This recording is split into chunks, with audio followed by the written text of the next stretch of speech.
అండి ఇప్పుడు పేర్నాని గారి మీద వరుస అంటే ఏ కేసు మంత్రి దొరకట్లేదు. మాజీ మంత్రి మీరు కానీ ఏ కేసు మీ దొరకట్లేదు. నాన్నగారు మంత్రి Yes. బందర్ లాంటి ఒక చారిత్రాత్మకమైన పట్టణం ఇది. అంటే అశోక్ గారు అలాంటి చోట ఉమ్, తండ్రి కొడుకులు ఇద్దరు మంత్రులు అవటం రికార్డు. రేపు మీ అబ్బాయిని కూడా మళ్ళీ వారసుడిగా దింపారు. ఆల్రెడీ మొన్న ఎన్నికల్లో పోటీ చేశాడు. సరే తొలిసారి ఎదురు దెబ్బ తగిలి. ఎందుకు ఇంత మొన్న గోడౌన్లు కేసులో ఉమ్, మీ సతీమణి ఉమ్. నేరుగా పోలీసులు విచారణకు అటెండ్ కావాల్సి వచ్చింది. బహుశా పాపం ఆవిడ ఎప్పుడు వంటగది వదిలిపెట్టి బయటికి రారేమో, ఇల్లు వదిలిపెట్టి బయటికి రారు. అలాంటి ఆవిడ పోలీసు విచారణకు రావాల్సి వచ్చింది. ఆ రోజు మీరు కూడా చాలా బాధపడ్డారు. ఎందుకు ఇట్లా అంటే ఆ గోడౌన్లు అంటే మేము రాజకీయాలు చేసే ప్రత్యర్థులు ఉమ్. ఇట్లాంటి వాళ్ళు అవటం వల్ల ఇప్పుడు సివిల్ సప్లైస్ లో మేము గోడౌన్ కట్టి ఆవిడ పేరు మీద ఎందుకు, లేడీస్ పేరు మీద ఎందుకు కట్టారు? సబ్సిడీ వస్తుందని ఆవిడ పేరు మీద కట్టాం. సెంట్రల్ గవర్నమెంట్ సబ్సిడీ ఇస్తుంది కాబట్టి సబ్సిడీ కోసం అని లేడీస్ పేరు మీద కట్టాం. అద్దె వస్తుందని చెప్పి ఆశపడ్డాం. మనం రిటైర్ అయిపోయినా రెంట్ వస్తుందిలే అని చెప్పి, నెక్స్ట్ పోర్ట్ వస్తుంది, గవర్నమెంట్ కాకపోతే పోర్టుకి ఎవడో ఒకరికి ఇవ్వచ్చు అని చెప్పినది తప్పితే ఇది తప్పే ఉంది అంటున్నాను. నేను తప్పు చేస్తే తప్పు, లంచాలు తింటే తప్పు, ఇంకోటి దౌర్జన్యం చేస్తే తప్పు. నేను అద్దె ఆశించి కట్టుకుంటే తప్పు లేదు. రెండు, దాంట్లో ఏదో తప్పు జరిగింది అన్నది. టోటల్గా మా పాత్ర ఎంతో సివిల్ సప్లైస్ డిపార్ట్మెంట్ కూడా అంతే రెస్పాన్సిబిలిటీ. అది జాయింట్ రెస్పాన్సిబిలిటీ అండి, జాయింట్ రెస్పాన్సిబిలిటీ. ఆ డిపార్ట్మెంట్ వాళ్ళు మా స్టాఫ్ కలిసి ఏదో చేశారు. తప్పు జరిగిందని నేను ఫస్ట్ నుంచి చెప్తున్నా కదండి. తప్పు జరిగింది, కానీ నాకు కానీ నా భార్యకి కానీ నా కుటుంబానికి కానీ మాకేం తెలియదు. పాపం కొంచెం ఆ రోజు చెప్పా, నాకు దేవుడి కంటే నా తల్లి, మరణించిన నా తల్లి అమితమైనటువంటి ఇష్టం. దేవుడి కంటే భక్తి నా తల్లి మీద. ఆ చనిపోయిన తల్లి మీద ప్రమాణం చేసి చెప్తున్నా, మాకే పాపం తెలియదు అని నేను కేసు జరిగినప్పుడే చెప్పాను. అయిపోయిన తర్వాత ఆ సివిల్ సప్లైస్ డిపార్ట్మెంట్లో ఇటువంటి తప్పులు జరగడం సర్వసాధారణం అని చెప్పి తర్వాత ఆఫీసర్లు అందరూ చెప్తున్నారు. అన్ని గోడౌన్లో జరుగుద్దండి, షార్టేజ్ వస్తుంది అని చెప్పని. నేను నిజంగా చెప్తాను, నేను నిజంగా కప్పెట్టుకునేవాడిని అయితే 22,000 మెట్రిక్ టన్నులు అంటే ఎన్ని షిప్పులు పడుతుంది? ఒక షిప్పులో పట్టేటువంటి అంత బియ్యాన్ని ఇక్కడి నుంచి తీసుకెళ్ళి ఇట్లా ఎన్ని షిప్పులు వెళ్ళిపోయినాయో కదా, మీరే పట్టుకున్నారు కదా. అంటే అంత బియ్యాన్ని వాళ్ళు కొనుక్కోగలిగినప్పుడు 7-8 లారీలు నేను నైట్ పెట్టలేనా? పెట్టాలనుకుంటే. రెండోది ఇంకొకటి, నా దగ్గర కేజీ 90 రూపాయలకు వసూలు చేశారు. పెనాల్టీతో సహా నాకు తెలుసు. గవర్నమెంట్ వాల్యూ 45 రూపాయలు ఉన్నదాన్ని వీళ్ళు రిమాండ్ రిపోర్ట్లో రాశారు 10 రూపాయలకి అమ్మారు దీన్ని. 10 రూపాయలకి కేజీ 10 రూపాయలు చొప్పున అమ్మారు అని చెప్పని పోలీసు రిమాండ్ రిపోర్ట్లో రాశారు. అంటే కేజీ 10 రూపాయలకి అమ్మి 90 రూపాయలకి నేను కడతాకి ఎందుకు దొంగతనం చేస్తాను? 40 రూపాయల వాల్యూ దాన్ని 10 రూపాయలకి అమ్మేసి ఎట్లా అది కప్పడకుండా ఎట్లా కప్పెట్టగలను? అవదు కదా. వాళ్ళే రిమాండ్ రిపోర్ట్లో కేజీ 10 రూపాయలకి అమ్మంటారు. పోనీ 45 రూపాయలది నేనేమన్నా 60 రూపాయలకి అమ్మి 45 రూపాయలు గవర్నమెంట్ కట్టేశానంటే 10 రూపాయలకి గవర్నమెంట్ ఉద్యోగస్తులు మా దగ్గర ఉద్యోగస్తులు కలిసి అమ్మారని పోలీసే చెప్తుంది. 10 రూపాయలు కేజీ అమ్మి నాతో కేజీ 90 రూపాయలు కట్టించుకున్నారు. అంటే ఇవన్నీ చూస్తుంటే ఏమనిపిస్తుంది అంటే నారా లోకేష్ గారి రెడ్ బుక్ లో పేర్నాని గారి పేరు ఉందని అనుకోవాలా? ఉందనే అర్థం అవుతుంది కదా. సివిల్ సప్లైస్ డిపార్ట్మెంట్ చరిత్రలో ఆంధ్రప్రదేశ్ రాష్ట్రం అవిభాజ్య రాష్ట్రం అంటే కంబైన్డ్ స్టేట్ ఉన్నప్పటి నుంచి సివిల్ సప్లైస్ ఇప్పుడు వరకు నా మీద తప్పితే ఇంకొకరి మీద ఎవరి మీద క్రిమినల్ కేసు లేదు. ఓకే, మీ ఇష్టం. ఆఖరికి Pawan Kalyan seize the ship, లేకపోతే మనోహర్ వెళ్ళి సీజ్ ద గోడౌన్ అని 31 గోడౌన్లు సీజ్ చేశాడు. ఆ గోడౌన్లోదే షిప్లోకి వెళ్ళినాయి, సీజ్ ద షిప్ అన్నాడు. మళ్ళీ ఆ షిప్లోంచి బయటకు వచ్చినాయి. ఎవడి మీద కేసు లేదు, ఎవడి మీద క్రిమినల్ కేసు లేదు, వాటి మీద లేదు, నా ముందు లేదు, నా తర్వాత లేదు. డిపార్ట్మెంట్ పుట్టాకే క్రిమినల్ కేసు నా మీద. కాబట్టి ఇది రెడ్ బుక్ రాజ్యాంగం కాక మరేంటి చెప్పండి. నా దగ్గర 1,70,00,000 కట్టించుకుని కేజీ 90 రూపాయలకి వాళ్ళకి నష్టం జరిగినటువంటి ప్రతి కేజీకి 90 రూపాయలు నా దగ్గర కట్టించుకుని నేను సెల్ఫ్ డిక్లేర్ చేశాను. ఏమండి మా స్టాఫ్ వచ్చి మా దగ్గర షార్టేజ్ వచ్చింది అంటున్నారు, ఒకవేళ అది టెక్నికల్గా నేను కోర్టుకి వెళ్ళొచ్చు, ఎందుకంటే అది joint liability.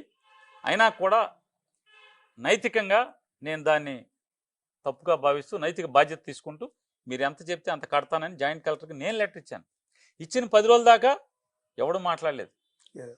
Joint collector enquiry చేసింది నేను లెటర్ ఇవ్వగానే, నువ్వు ఎంత షార్టేజ్ వచ్చిందని చెప్పి నేను చెప్పింది ఆవిడ. పైకి రాసింది ఎండి సివిల్ సప్లైస్కి. 10 రోజుల తర్వాత పెనాల్టీ కట్టించుకుని నా మీద 1,70,00,000 కట్టించుకున్న తర్వాత కేజీ 90 రూపాయల చొప్పున కట్టించుకుని నా మీద కేసు కట్టారు, అంటే నా భార్య మీద. yes, yes, sir. అంటే దేనికి? మీరు నన్ను అరెస్ట్ చేయడం కోసం. ముందు మేనేజర్ మీద, నా వైఫ్ మీద కట్టారు కేసు.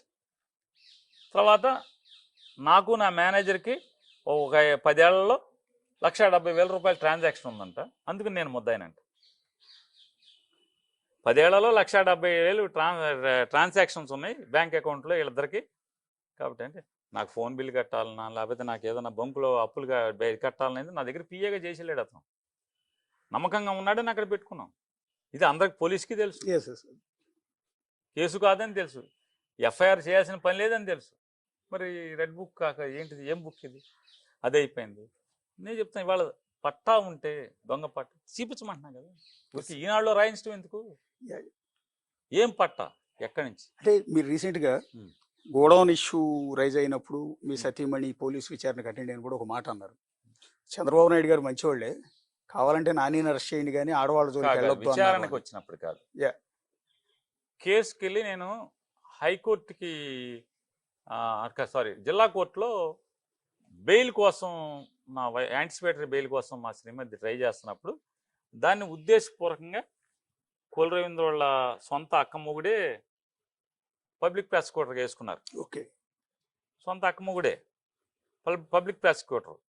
అతను మాట మాటకి దీన్ని వాయిదాలు అడుగుతూ, అంటే ఉద్దేశపూర్వకంగా వీళ్ళ కేసుని వాయిదాలు వేస్తూ అరెస్ట్ చేయాలని. నాకు ఐఏఎస్లతో పరిచయాలు ఉన్నాయి, చిన్న స్థాయి ఉద్యోగస్తులు బోలంతమంది తెలుసు. నేను సచివాలయంలో ప్రతోడికి యాక్సెసిబుల్గా ఉండేవాడిని, ప్రతి ఎవరు వచ్చినా హెల్ప్ చేయడానికి ప్రయత్నం చేసేవాడిని. దేవుడు అధికారం ఇచ్చాడు, దీన్ని ఉన్నంతలో బాగా వాడాలని అనుకునేవాడిని. దాని మీద ఏం జరిగినా నాకు సమాచారం ఎక్కడొక్కడ ఎవరో ఒకళ్ళు మన హితులు ఉంటే చెప్తూ ఉంటారు, మేలు పొందినట్టు చెప్తాడు. సార్ ఇప్పుడు మీ వాడు 3 సార్లు 4 సార్లు వచ్చాడండి సీఎం దగ్గరికి, మన కక్ష పేరు నానిగాడు ఆడి మీద వేసేయండి, ఆడవాళ్ళ జోలికి ఎందుకే అని అన్నాడు, ఇది ఇంత ఎదవయా అని చెప్పాను నేను. yes, yes, sir. అదే అది కొంచెం అటైతే జగన్మోహన్ రెడ్డి గారు బస్సుల వ్యాపారం అంతా కూడా జేసీ ప్రభాకర్ రెడ్డి వాళ్ళ భార్య పేరు మీద పెట్టి చేశాడు. ఏది లారీ చాసీసులు కొని బస్సులు కట్టాడు. జగన్మోహన్ రెడ్డి గారు అయితే అసలు ఆ అమ్మాయిని ఎఫ్ఐఆర్లో కూడా తేబాకండి అని చెప్పాడు. అసలు వెళ్ళబాకండి అమ్మాయి దగ్గరికి, విచారించక కూడా వెళ్ళొద్దు అన్నాడు జగన్మోహన్ రెడ్డి గారు. ఎవరు తప్పు చేశారు? ఆ భార్య పేరు మీద పెట్టి వ్యాపారం వాళ్ళను జిఎం వాళ్ళు కలిసి చేశారండి, చాసీస్ లాగా కొనుక్కొచ్చారు, ఇదంతా వీళ్ళు చేశారని చెప్పారు. అయితే వాళ్ళిద్దరి మీదకి వెళ్ళండి యాక్షన్కి అని చెప్పారు. నేను ట్రాన్స్పోర్ట్ మినిస్టర్ కదా, yes, yes. కనీసం విచారణకు కాదు ఆవిడ దగ్గరికి కూడా ఎవడలేదు. Yeah. మరి చంద్రబాబు ప్రభుత్వం ఆవిడని జనవరి 1 రోజు బెయిల్ వచ్చాక తీసుకెళ్లి స్టేషన్లో 4 గంటలు కూర్చోబెట్టారు. ఎవడు? నా దగ్గర ఉద్యోగస్తులను సివిల్ సప్లైస్ ఉద్యోగస్తులు కలిసి తప్పు చేశారని తెలిసినా కూడా, Yes, yes. మాకే సంబంధం మాకే పాపం లేని తెలిసినా కూడా మాటకి ఆ రోజు అప్పుడు కూడా చెప్పాను, ఆ విచారణ అధికారికి మాటకి స్పీకర్ పెట్టి మాట్లాడతాడు అతను. కుల రవీంద్ర ఫోన్ చేస్తాడు, ఏంటి ఆవిడ వచ్చిందా, క్వశ్చన్లు అన్ని జాగ్రత్త రాసుకున్నావా, అన్నీ అడుగుతావా, గట్టిగా రాబట్టు. స్పీకర్ పెట్టినట్టే నాకు ఏ పాపం తెలియదు, ఇది నేను చేసేదంతా ఆడి కోసం చేస్తున్నానని చెప్పని నాకు తెలియటం కోసం స్పీకర్ పెడతాడు. లేదా స్పీకర్ ఎందుకు పెడతాడు? Yeah, yeah. నా భార్యను ముందు కూర్చోబెట్టుకుని ఫోన్లో స్పీకర్ పెట్టి మాట్లాడతాను. Yes. స్పీకర్ పెట్టి మాట్లాడతా అంటే ఏంటి మరి, ఇంత ఎదవయా అని చెప్తాక చెప్పాను నేను. Yeah, sir. ఇంత వెధవగా ప్రవర్తిస్తున్నాడు అని చెప్పడం కోసం నేను చెప్పాను Yes, sir. ఆ రోజు. Yes, sir. వాస్తవం అది. చంద్రబాబు దగ్గరికి వెళ్తే మనకు పేరు నాని గడి మీద కక్ష ఆయన వేసేయండి అని చెప్పింది. నన్ను వేయలేక ఇవన్నీ ఎందుకు, నా భార్య మీద వీళ్ళ మీద ఎందుకు? ఇప్పుడు నన్ను వేయలేక నా కొడుకుని పెడతాం ఎందుకు? పట్టాలు పంచింది నేను, ఎంఆర్ఓ, నేను, మున్సిపల్ కమిషనరు అందరం కలిసి పంచిపెట్టాం, ఆర్డీఓ కలిసి పంచిపెట్టాం. ప్రతిదీ గవర్నమెంట్ రికార్డులో ఉంది, నవశకం పోర్టల్లో ఉంది. ప్రతి చోట ఈ మొత్తం వ్యవహారం అంతా అన్ని చోట్ల అన్ని సైట్లలో ఉన్నాయి. మరి నన్నేసుకో, నా కొడుకుని వేయాల్సిన కక్ష నాకు అంటే నీ మీద పోటీ చేశాడు కాబట్టి నా కొడుకుని కూడా కలిపి అరెస్ట్ చేయాలని ఈనాడులో రాయించావు కదా. సాధారణంగా ప్రతి చోట ఈ రెడ్ బుక్ వచ్చిన తర్వాత ఈనాడులోనో జ్యోతిలోనో ముందు రాస్తారు, యాజ్ ఇట్ ఈజ్ వాటి మీదే కేసు. అంటే దాంట్లో ఏమొచ్చిందో కంటెంట్ అదే కేసు, ఎఫ్ఐఆర్.